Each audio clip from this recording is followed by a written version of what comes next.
Alrighty. So someone also asked,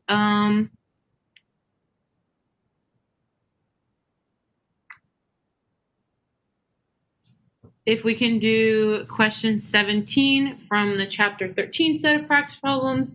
Yes, we can. I got so confused for a second because I thought you said chapter 17 and I was like, no, you don't need that one. So let me open up the practice problems. Oh wait, can you guys see my screen? I don't think you can. Okay, let me fix that.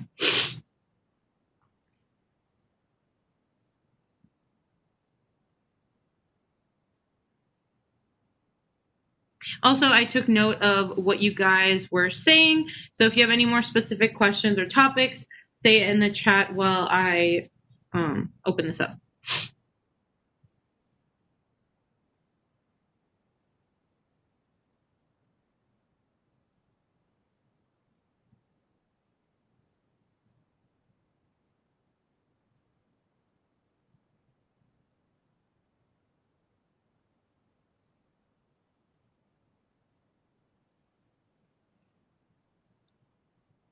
All right, is it sharing now?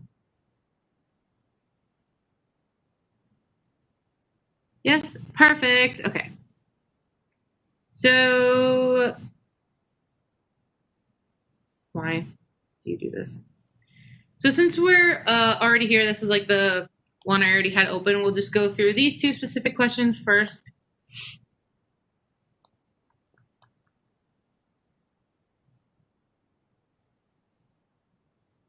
Something tells me that's not what that's supposed to look like. So let's look on here.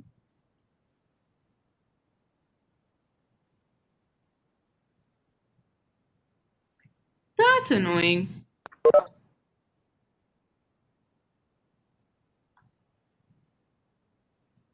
This one? Oh, okay. So Jess said that this is what she was talking about. So I don't like this question because it doesn't really make a lot of sense, and he won't ask you this on the exam. But essentially what he's telling you is, let me get a clean page. What he's telling you is that you are starting with that, and through some reaction, you are getting this, right? And then it says that it's going to dimerize, and I don't think it gives you anything else. So what this is telling you is that you're going to get two molecules of this, and they will react together. So all of what he wrote out is essentially saying, do this reaction.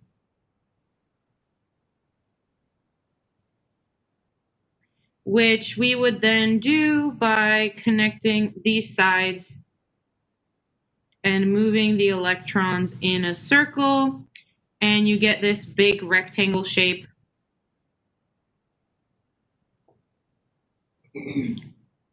That looks like this.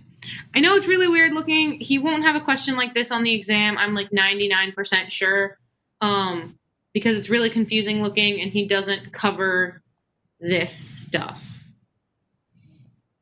But just in case, this would be the answer. And then 18, which would be this one. Again, he didn't cover this first step. So what he's essentially asking you for is this plus, I forgot what it was that he gave you. So sorry. And then whatever R group this was, and then whatever group was down here. So you treat this just as a regular Diels-Alder. So you react like so. Go around in a circle. And you would end up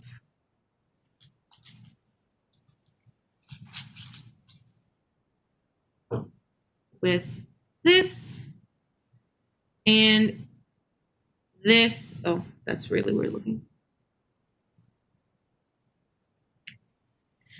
And then you have a double bond here and your substituent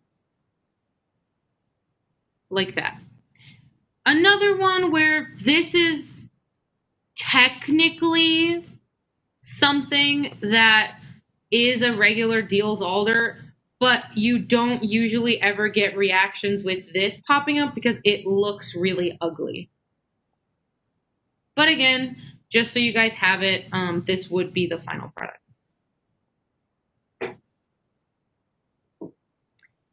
And then I know people were saying epoxides, so we're going to go to chapter 11.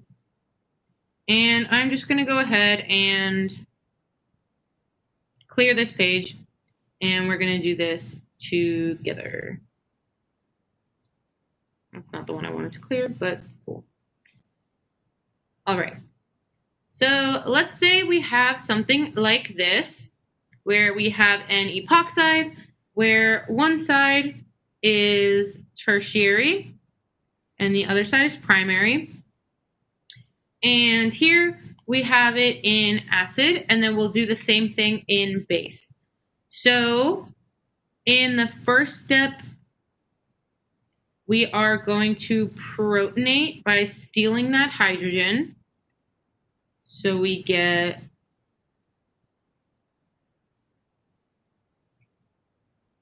O plus, because it now has a hydrogen. And our nucleophile will be OCH3 with a negative charge. So we have tertiary versus primary, and since it's acid, the order is 3, 1, 2. So it will attack this side. Bam. And then it opens up that way. So you end up with inversion of stereochemistry here, and you add OCH3. You keep stereochemistry here, and you get an OH.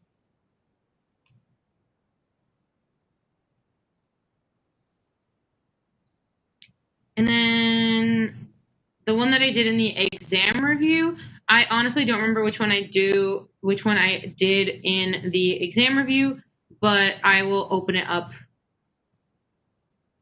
after I finish. Oh, you're so right. I forgot to put the hydrogen or the methyl here.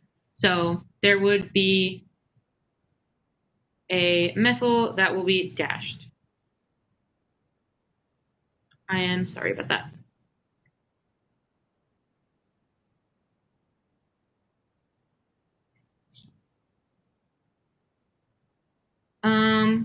So someone said, wouldn't the original be wedged? And I think what you mean by that is the side that didn't get attacked. But when you attack, you flip the stereochemistry. So since the nucleophile attacked the tertiary carbon, that's the one where the nucleophile will add opposite to what we already had. So it would add wedged. And this side, the primary side, would not change at all because we're not doing anything to that carbon. We're just opening the epoxide up. Okay, and I'll give you guys like a second if you want to take a picture or ask a question or anything, and then I will open up the exam review handout.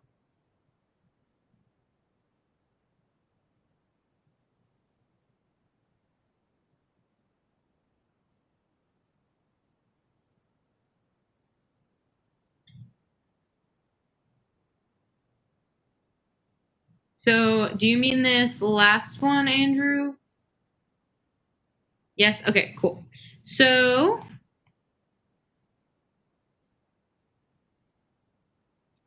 as I had already written, we have our primary side and we have our tertiary side.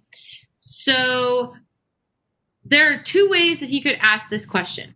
He could either give you this, some random nucleophile with some random base, and the base would take a hydrogen here in the first step, and I'm going to erase this, but I'll draw it back later. So it's going to steal that hydrogen, so we still get our negatively charged nucleophile without having to activate the group. So what I mean by that is we would have a CH3O minus, and you can think about it as the base took that hydrogen. The other way to do it is you could have also activated this, but the more correct way is to do it this way.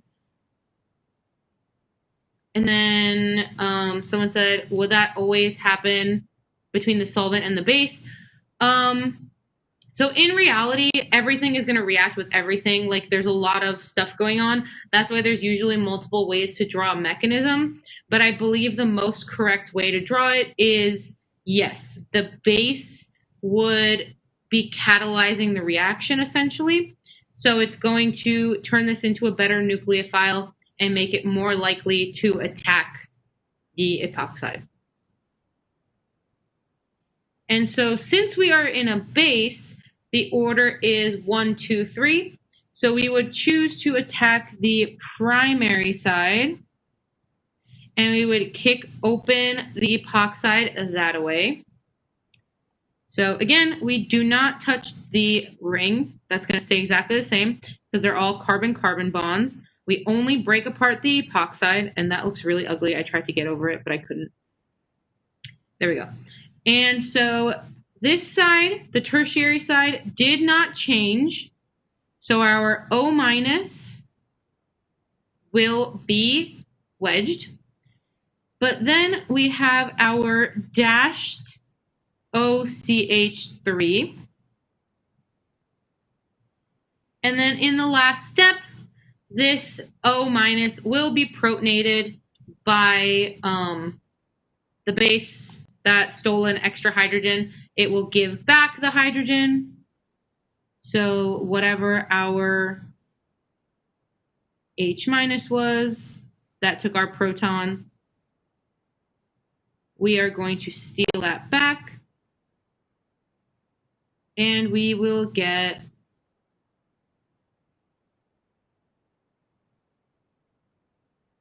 this.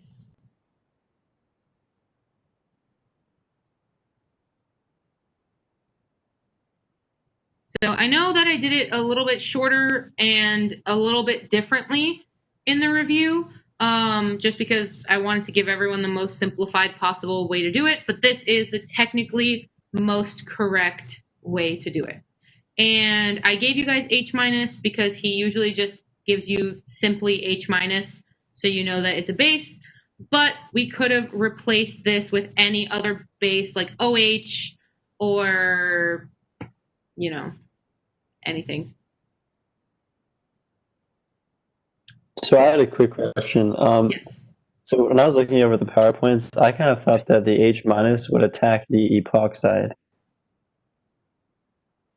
It could, except when he gives you a base, it'll usually... Okay, so the reason that he gives you H minus is kind of because of that, because if he gave you another base, you would have to figure out, like, what's more likely to act like a nucleophile. The catalyst that already has a negative charge, or the nucleophile, like, after it's deprotonated. So that's why he generally gives you just H minus, so that you don't have to think about that problem, right? But I'm going to show you another example now where he could actually give you a base. And so you have to decide, like, what's doing the reacting. Does that sort of Okay, thank you. Yeah, no worries. So, that being said, let's say I gave you... I don't like that.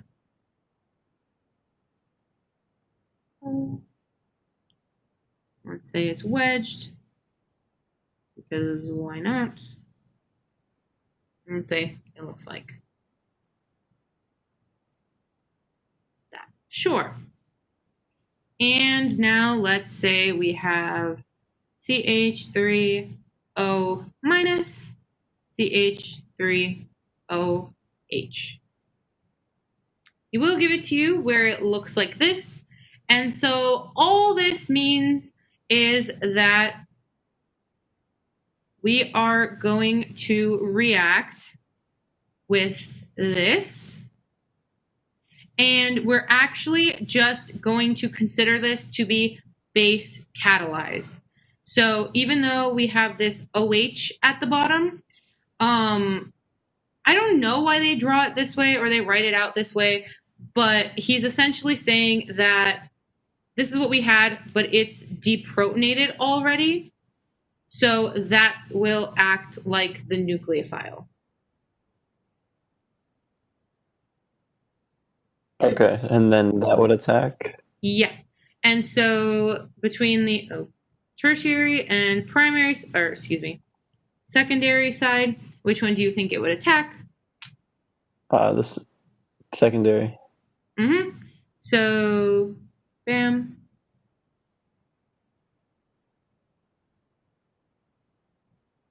You would keep dashed here, and it becomes an OH. You would make that wedged, and it becomes an OCH3.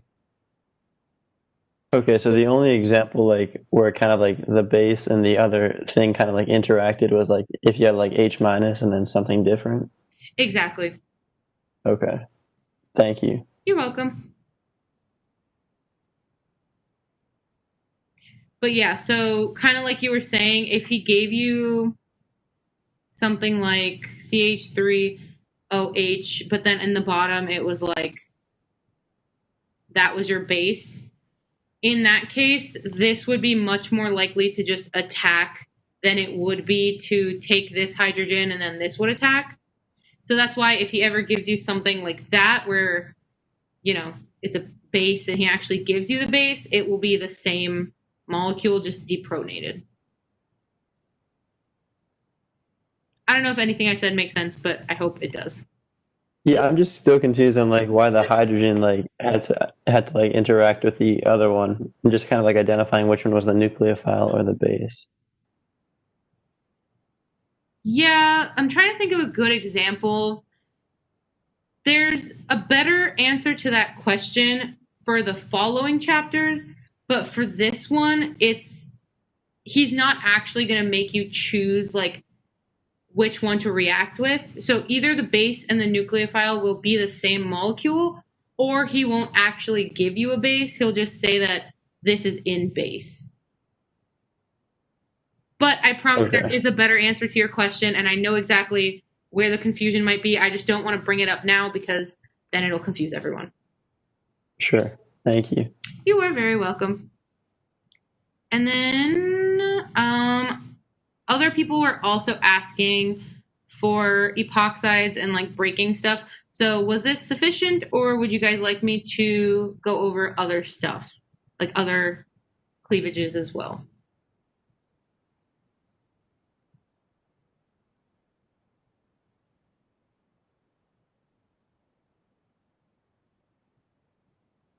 Come on, guys, where's the energy? Let's get excited. I say, knowing I'm the only one with no energy. Okay, so someone said Diels-Alder. I got you. But someone said one more example of this. And then someone said the hardest epoxide reaction that you could possibly get.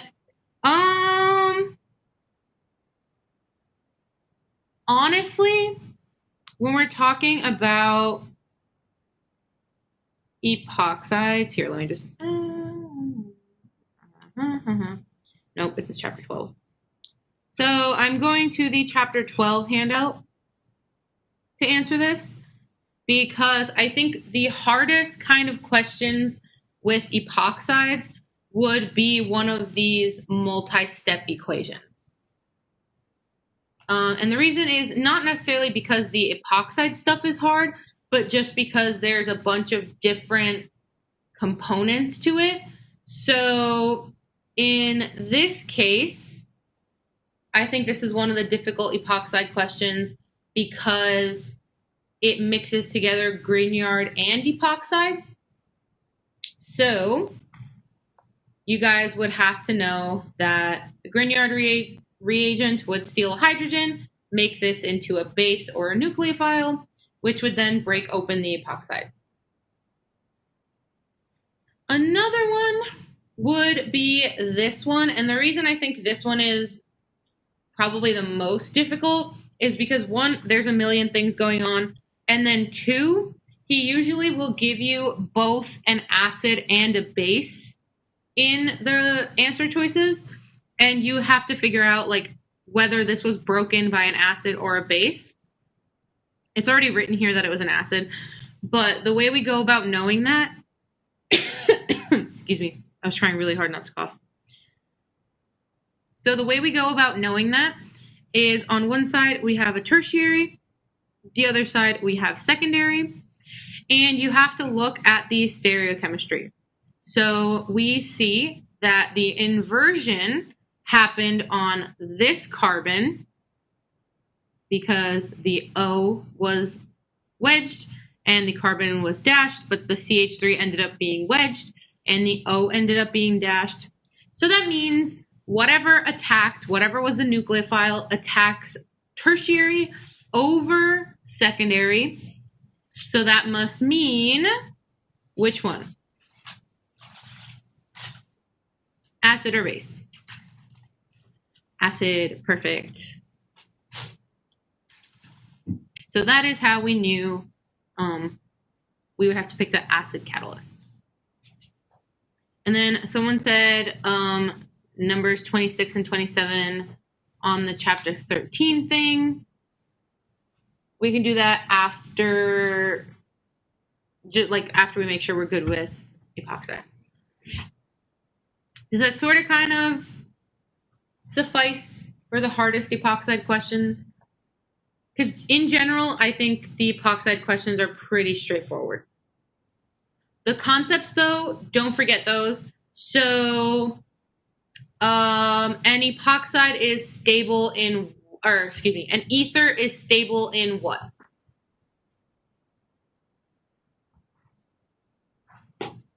Base. Cool. What is the order of preferential attack for an ether in acid? 3, 1, 2. Cool. So why can an epoxide be cleaved in base?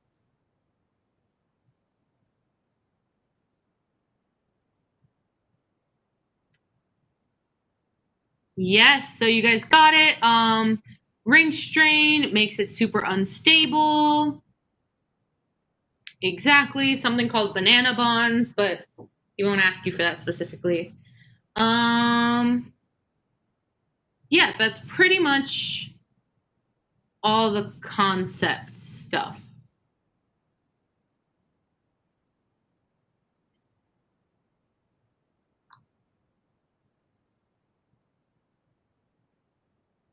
And then someone said they feel like the exam questions are going to be more difficult than the ones on his problem set. I really hope not, because usually they're pretty much exactly the same kind of wording. Like, it looks like the same kind of problems, just slightly different. So the difficulty level is usually the same. And I know he really changed things up on exam 1, but I hope he won't do that for exam 2, because that would just be really rude. So someone wanted to go over DIBA, and since it's this handout, we can go through that super quick, or however quick you guys need. I don't know why I said it like that. So DIBA is a reducing agent, And it is essentially a reducing agent that reacts with only aldehydes and ketone. Scratch that. Diba reacts only with carboxylic acids and esters, which are traditionally less reactive. But instead of doing the reaction to completion, it stops at the aldehyde. So if we go here to these carboxylic acid and ester questions, if we had used diba, and I'll write this in green, if we had, or actually I'll write it in purple. If we had used diba, we would stop here.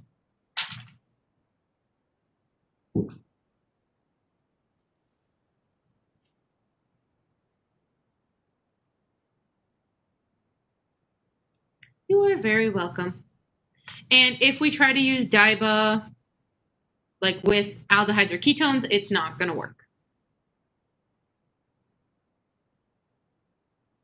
And the kind of questions you'll probably get regarding reductions on the exam is something sort of like this one, where he'll give you like a weird looking molecule and you have to pick what reagent you used. And it's already written out here because we did it, but if you have a ketone and you have this functional group, someone remind me what this functional group is. And while you guys tell me that, someone asked, so basically diba only reduces carboxylic acids and esters, but only to the aldehyde. Yes, exactly. Ooh, so interesting, because we got a couple different answers for this one.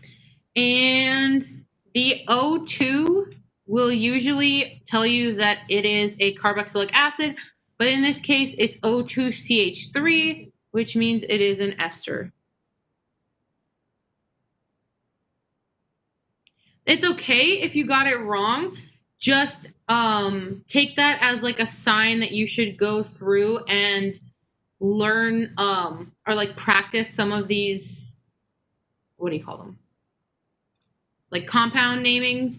So that way it's easier to like quickly go through it on the exam. And so if you look here, the ester stayed an ester, but the ketone was changed to an alcohol. So you had to use something that only reacts with ketones, and that's why we used NABH4. And someone asked, should we know how to name carboxylic acids, esters, and ketones? I don't think there's going to be a bunch of naming stuff on this exam, just because he said he did naming on the last exam. But that being said, know the basic like naming rules and stuff. So you know that carboxylic acids, whatever the rest of the chain is, you just add acid at the end. For esters, did we cover naming of esters? I think that's in the next chapter. So I don't think that's going to be important. And then as far as ketones go, ketones, whatever you are naming the rest of the chain, name it, and then at the end, just put known or own. But yeah, as far as naming goes, just know like the basics. And then as far as dyings go, just know something you have to know for sure is this is 1,3-butadiene. He's going to always say 1,3-butadiene in reactions, and you have to just know that this is what that is. And then just know that if it's 2 double bonds, it's a diene. If it's 3 double bonds in 3 double bonds in the molecule, it's a triene, so on and so forth. But yeah, There's no like special naming rules and stuff.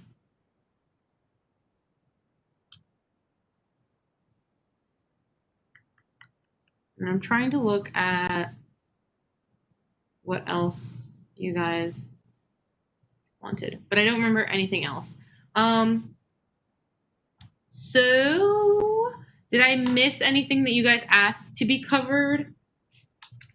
And if not, give me some more stuff. What do you want to go over? Oh, actually, I lied. Someone asked for Diels-Alder. I forgot.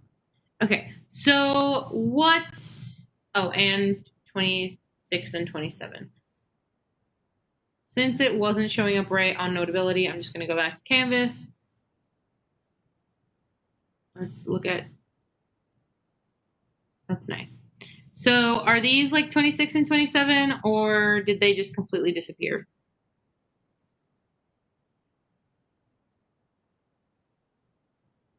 They disappeared. That's wonderful.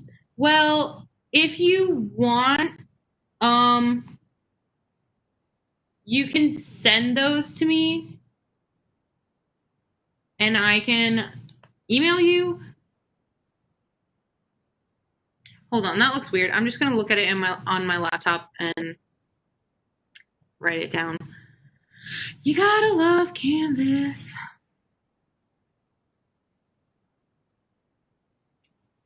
Also, I'm sure you guys can tell that my energy level from SI to now, like, I crashed so hard. I'm so sorry. I'm never as excited and lively for you guys, but I just use up all of everything for SI.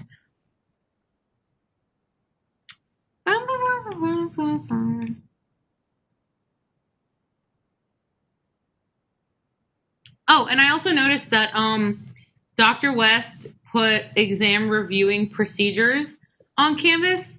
So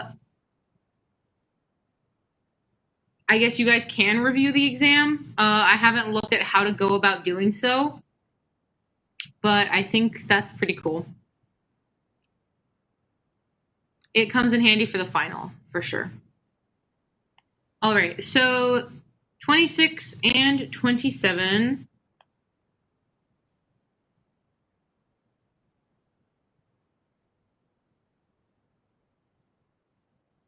And then someone asked, did I do the Kahoot in SI? No, because we were doing Diels-Alder.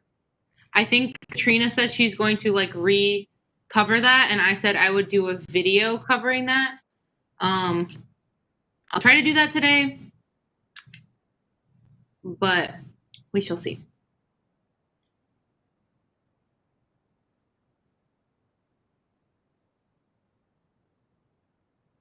Bam. And bam. So this is essentially just a 1214 edition. So it doesn't really matter which double bond you start with because they're essentially the same. But one of the double bonds is going to steal a hydrogen, like so.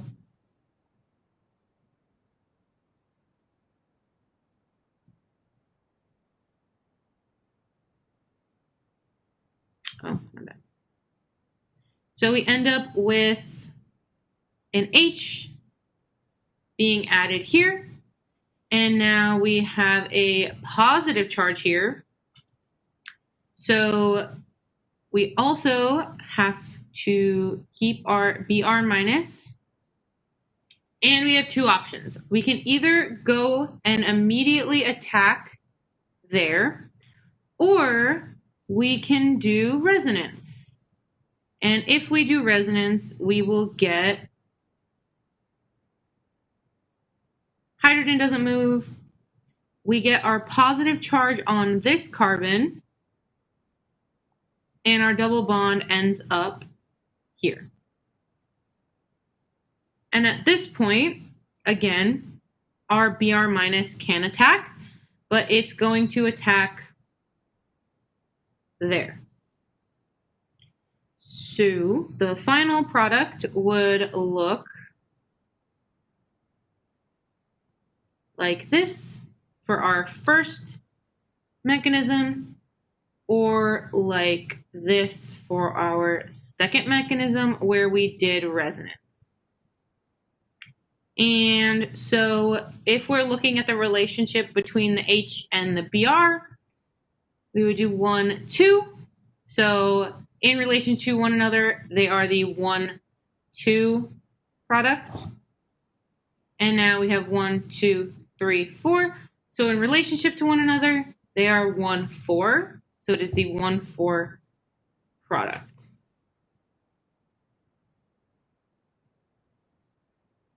So that would be the answer to that. It took like 5.5 years to get there, but. So which is favored? That is a good question. So also it would be really nice if I actually drew the double bond and didn't forget. That'd be cool.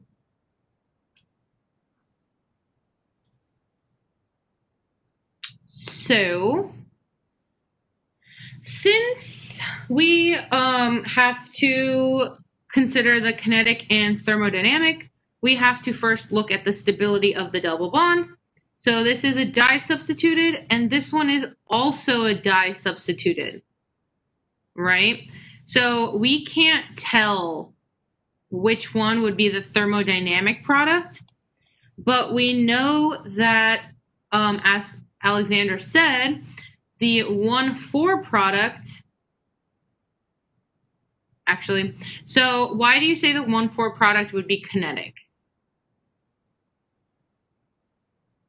Sorry to pick on you, but what was your reasoning? You can either type it or say it. So no, a lot of students get tricked with that because they think just because the other example that we did, 1,4 was a kinetic and whatnot. Not the case. The kinetic product is the one that has the lowest activation energy. The thermodynamic product is the one that has the lowest potential energy. And so what that equates to is the kinetic is the one that's formed fastest. And the thermo is the one that is the most stable double bond. So between the 1,2 and the 1,4 product, which one is made the fastest?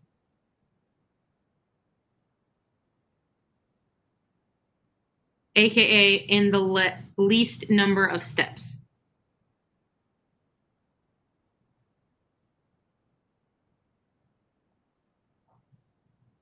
Yes, exactly. So the 1,2 product will be the kinetic, because since you're not doing the reaction or the resonance, you're not using up all that extra energy, you have the lower activation energy and it's formed the fastest. And since our double bonds are equal stability, we can't really tell which one is the most stable. But let's say we had an extra methyl here. Now, which one would be the thermodynamic product?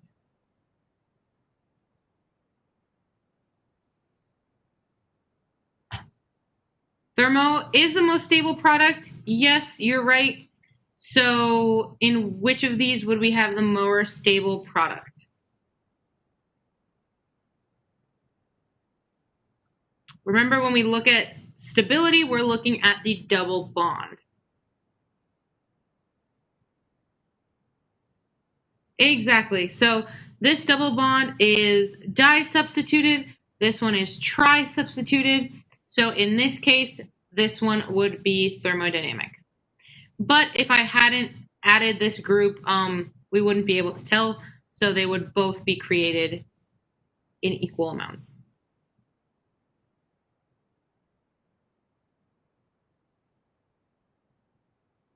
And then 27, I don't really want to go over because he won't really put one like that on the exam.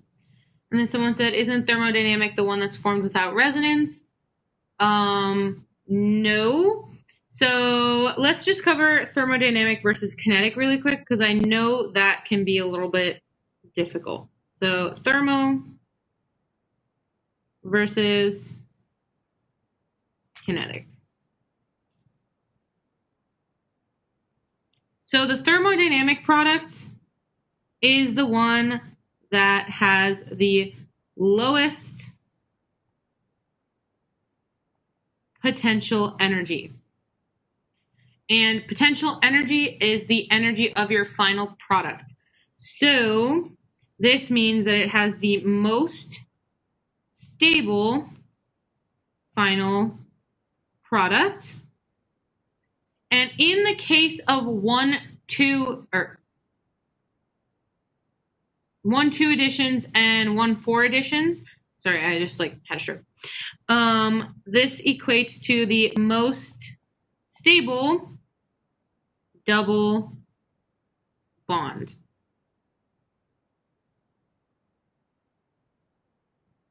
The kinetic product is the one with the lowest activation energy.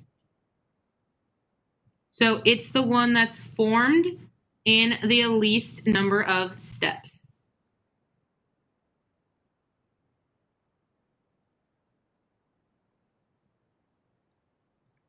Usually.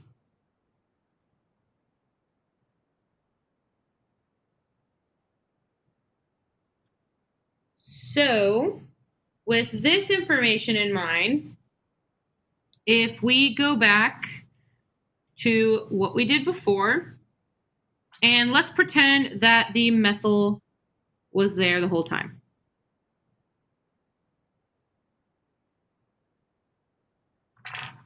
Right?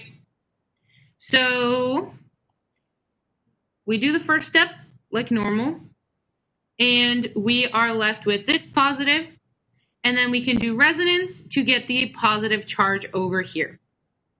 So if we do resonance, we're going to have a higher activation energy than if we don't do it, because we're taking more energy and it's more steps, so there's a higher number of steps. So we know that the kinetic product has to be 1-2 in this case, because it's being formed in the least number of steps. However, we see that the 1-4 product has the most stable double bond because it's tri-substituted. So that's why that one is more stable, and that's why this would be thermodynamic. But that is not always the case. So don't just see 1-2 and say that has to be kinetic, and see 1-4 and say that has to be thermodynamic. Make sure you know these rules. Does that make it a little bit more clear for you guys?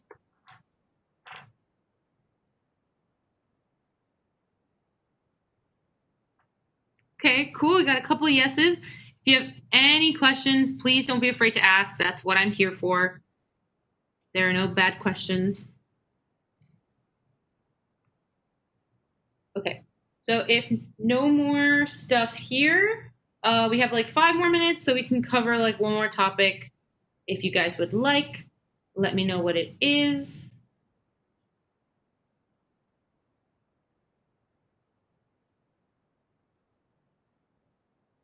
Oh yes, Diels-Alder, I forgot that someone asked for that. Okay, so what part of Diels-Alder would you like to cover? Someone said bicyclic stuff. You can definitely do that. Sorry. So bicyclic systems, we can either have a diene that's a 5-membered ring or a 6-membered ring. So if we have a 5-membered ring and The dienophile doesn't really matter, so let's just pretend it's, I don't know, it's just a ketone. Ketones are basic.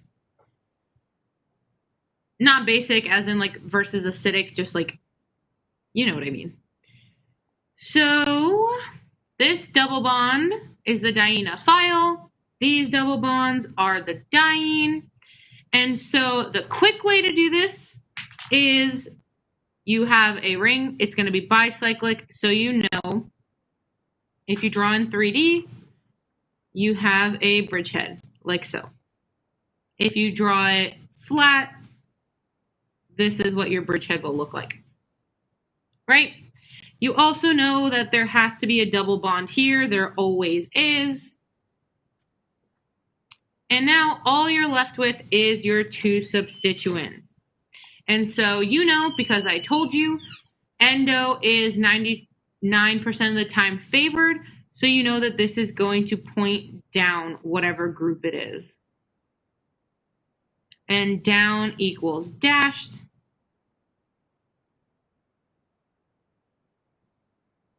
So you know it will be dashed. So again, that was the super quick Rosemary way to kind of fly through them on the exam. Let me know if you would like me to do it the longer way. But the 6-membered ring, let's say we react it with the same dienophile. And so now, since it is a 6-membered ring, it's going to look almost exactly the same, except there's a flat top, and if you do it planar, it looks like so. And we are again going to put in our substituents and our double bond. So we know the double bond's going to be here because it always is. And then the substituents, you know that Rosemary told you so.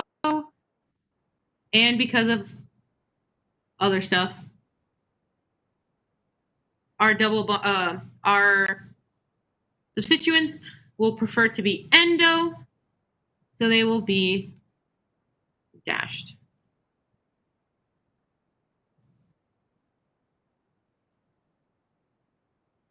And those are the main bicyclic stuff that you guys have to worry about for this exam.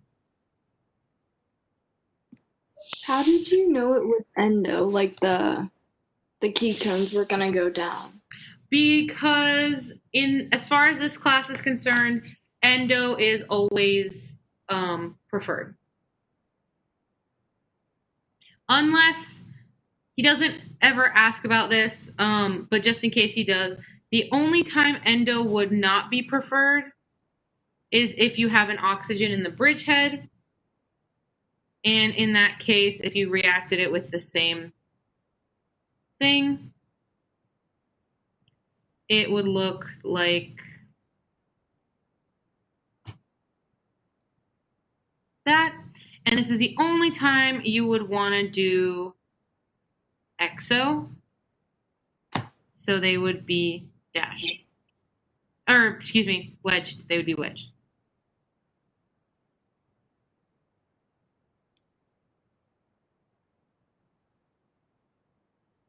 So the long answer is because they resonate with they stabilize this double bond, and so it's more favorable for them to be closer to one another so that they can have stabilizing effects. The short answer is just because that's always the answer, so you can kind of just get by on memorizing it.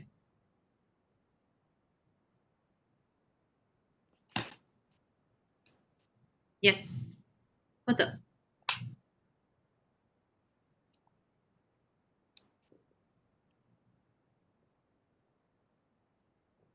Question? So in SI, someone was asking a question like it had to be like cis to be endo or exo. Like, what did you mean by that? Oh, that's a great question.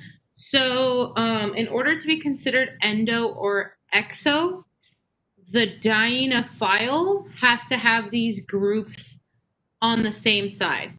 Because if we did this and we had, sorry, I don't have enough room, and we had a trans double bond like this with the same reactant, you would get one pointing on either side. Why are you like this? One pointing on either side. So one would go up, one would go down. So you can't call this endo or exo because one is pointing exo and one is pointing endo. You know? But if they are cis, they're on the same side, then it could be either, in this case, endo, or in this case, exo. I don't know if that made it any more clear. Yeah, that makes sense. I'm just a little confused, like, how do you know, like, the substituents are gonna go down or up? Like, when drawing the cis. So the scientific explanation is because since we have something in the bridge, right? Only when there's a bridge, you can assume that every single time the substituents, when they're cis, will point down and they'll be dashed. And the reason is because, sorry, my sister scared me. The substituents are going to stabilize the double bond. And so the endo product is always preferred because it stabilizes the molecule. The short answer is just memorize that unless you have this thing, it's always going to be pointing down if it's cis.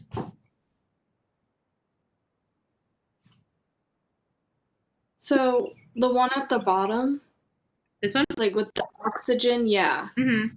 that would be exo, like the favored product. Exactly. But that's the only time, as far as this class goes, where you'll ever favor the exo when it goes up. Do you think he would ask for both products, like the endo and the exo? Usually he specifically says the major product. And so when he says that, you're expected to know that he means the endo.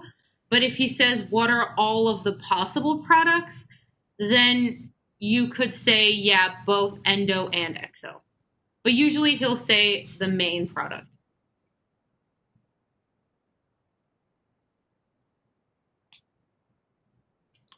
Okay. That makes sense. Thank you. You are very welcome.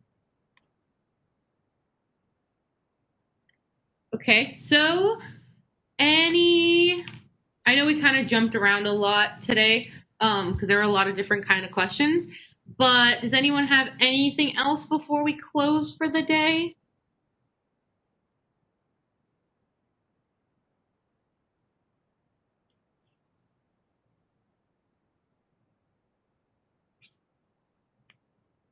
If not, I hope you guys have a Sorry, my stutter is so bad today. I hope you guys have a really great evening, and I will see you next time. Thank you. You are very welcome.